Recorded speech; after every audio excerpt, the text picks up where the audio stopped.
Hi everyone, it's Kristin. Welcome to Baley Cabin. Today we're in the craft room doing a messy canvas.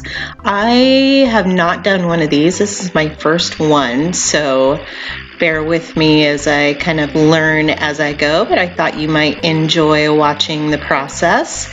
This is a 19-inch round canvas that I probably got at Michael's some time ago, and I'm just picked some colors that I thought would go nicely in our bedroom. This is where I'm thinking that would go. So I am randomly painting little dots and bars all over the place. The nice thing about this is you can really do as many or as few colors as you like to match whatever decor you're going for.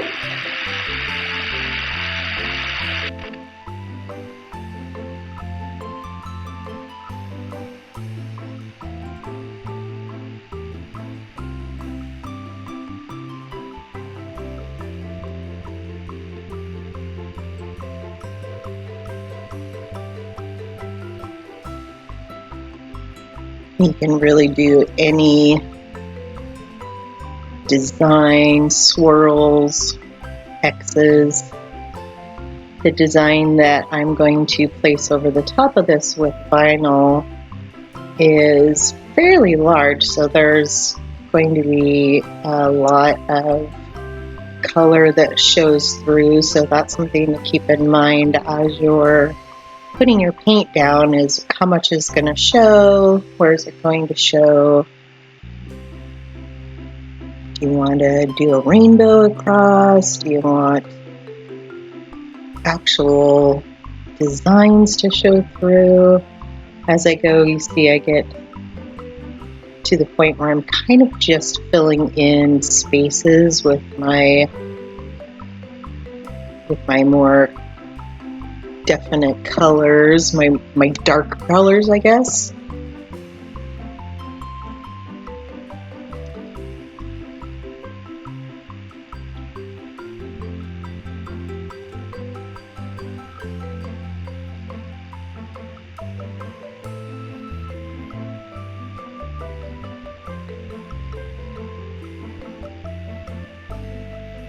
I tried to speed this up a little more, but I was having problems with the quality, so I left it here.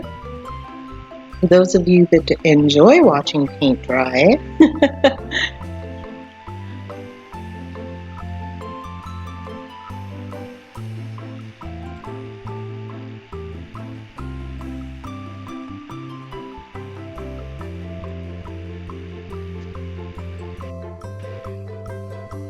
these are paints that acrylic paints that I got at Michael's. They're just little 2-ounce tubes and I think a 48 color set. I'm really happy with the quality. I'm not a painter of any kind, so I don't need high quality anything. It's just for fun.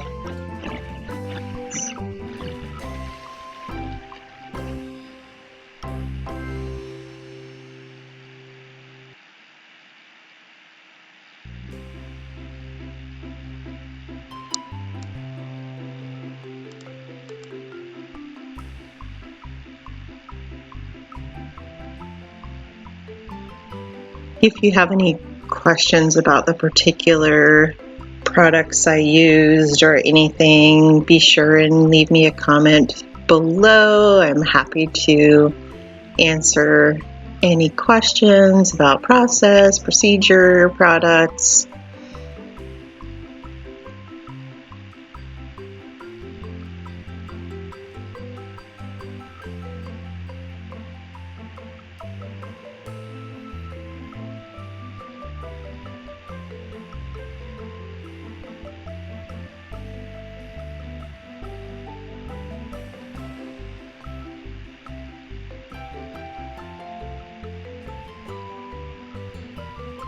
The nice thing about this being messy is there is no sort of pattern you have to stick with.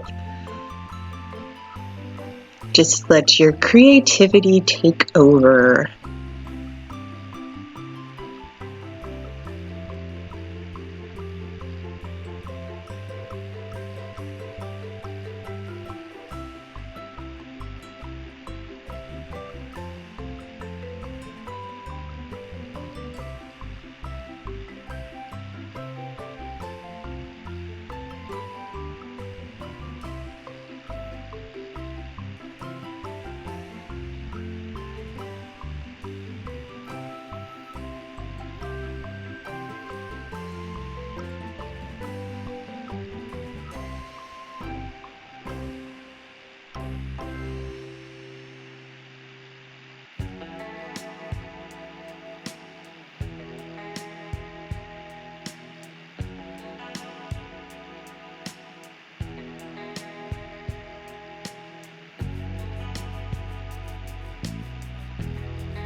I think this was my last color, really just filling in the blanks at this point, making all the colors connect. I didn't wait for each color to dry before switching colors, so there is a little bit of blending that happens there, which I think is okay and adds to the messiness of the project. You can certainly let it dry if you want crisper lines.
If anybody has any ideas about storing paint, sorting paint, storing paint, I would love to see that too. I think I'm going to do a paint supplies organizing video, because right now I just have tubs of paint, nothing organized by color or brand or anything else. I'm always digging every time I need or want a particular color, so that'll be something I'll record and share with you when I get to it as well.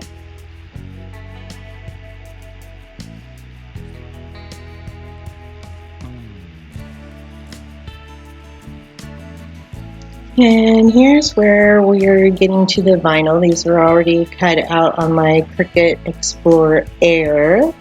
The design I selected, actually, I thought I had everything measured out, but a key component, which is on this sheet here, you really can't see what it is a cabin. But once I laid out all the words and everything, there was no more room for the cabin. So I got my horizontal spacing right, but I didn't get my vertical spacing right. So this ended up just being the words. I did use chalkboard vinyl for these words, that's the black, because I had a lot of it and I have had it for a while, so it was kind of like a scrap vinyl. I hadn't ever used it in a project, so I didn't want to waste any of my other good stuff, and it was nice and thick, so I thought it would do a great job for being a stencil, and hoping that it would seal out some of the paint.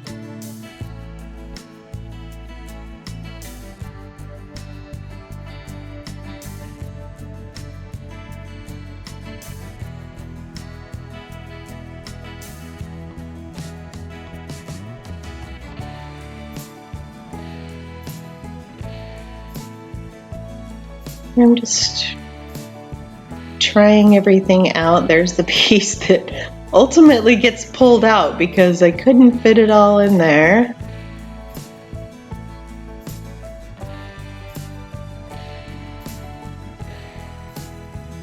I did save it for another project that I'll want to do.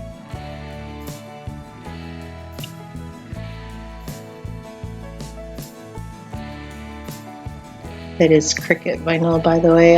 I've had really good luck with their stuff. It is a little expensive, but I think the quality is good. And then just weeding out everything that you don't want. Because we're painting over the top of this, we're not doing it like a stencil, really. It's almost a reverse stencil.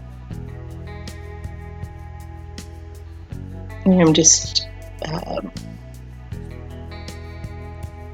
getting that on there nice and tight. You find that if you're working on a canvas, a stretched canvas, there's a lot of give behind it. So sometimes if you just flip it over, and all the paint is dried by this point. I think this is the next day, maybe. And I did use 2 different fonts on this. The Adventure, I believe, is called Born to Run. I'm not sure about the other. I can look it up if you're curious. Leave me a comment.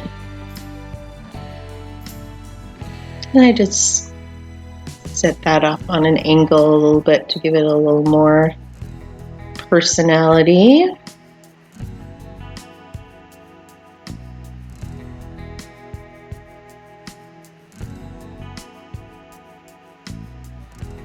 And that weeds really nicely.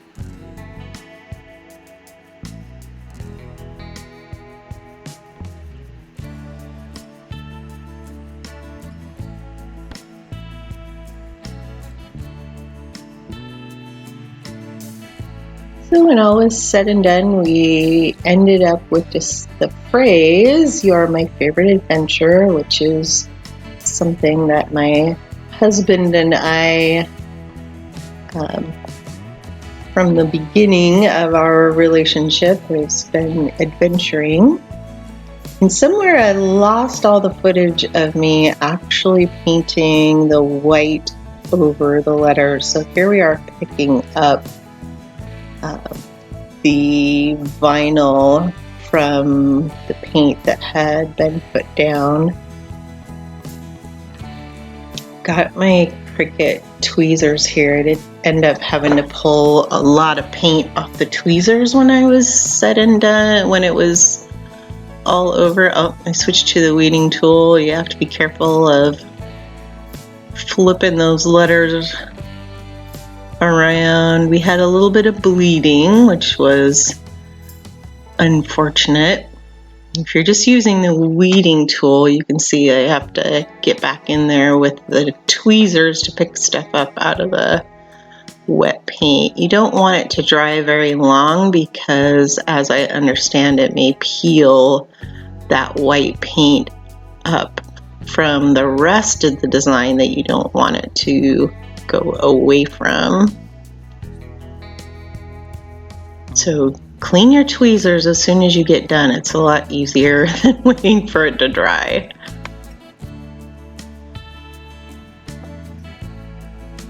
And I didn't use a skinny font, obviously, because I wanted enough of the paint to show through. And I did save this file because I wanted to use it for other projects, just kind of keep the theme going.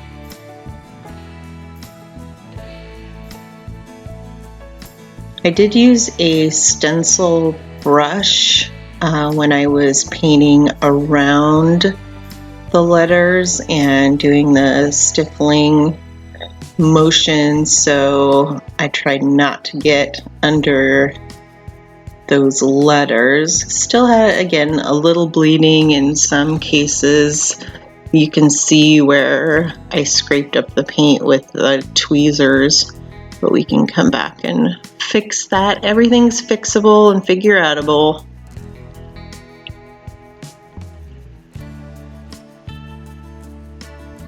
So at this point, you're going to want to let it dry. And here I am coming back a few days later to do some touch-up. I didn't like how the colors were still showing through the white, so I'm thickening that up and trying to clean up some of the lines around the letters as well, just to make it a little crisper.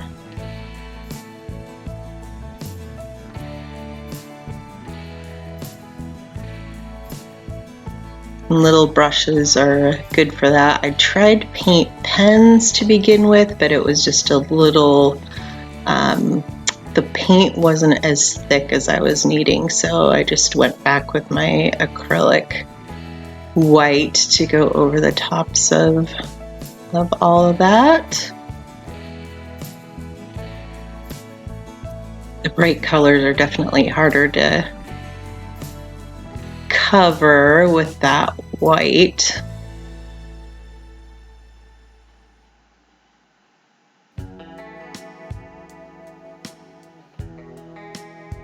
Again, you could really use any color you wanted to go over the top of your vinyl, just depending on what you want to show through. And then you see I do change my brush a few times, just depending on how much coverage I'm trying to get at any given moment. When I'm in tight close to the letters, I have little brushes or in between lines of the letters, and then as I'm covering bigger spaces, I went to a bigger brush so I could cover more space in less time.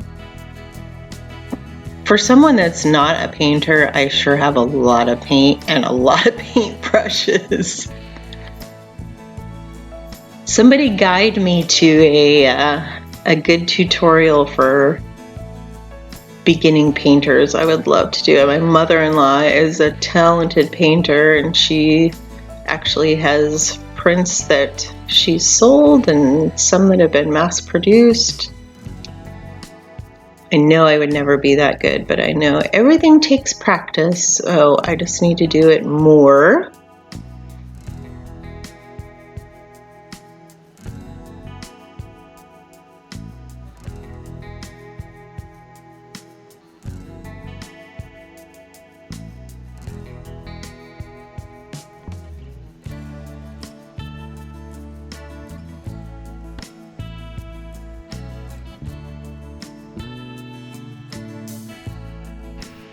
Okay, and here is our finished product hanging on the wall. I'm pretty happy with my first attempt at it. I think I might go around the edges with an accent color, make that pop a little bit, but I enjoyed the process. I hope you did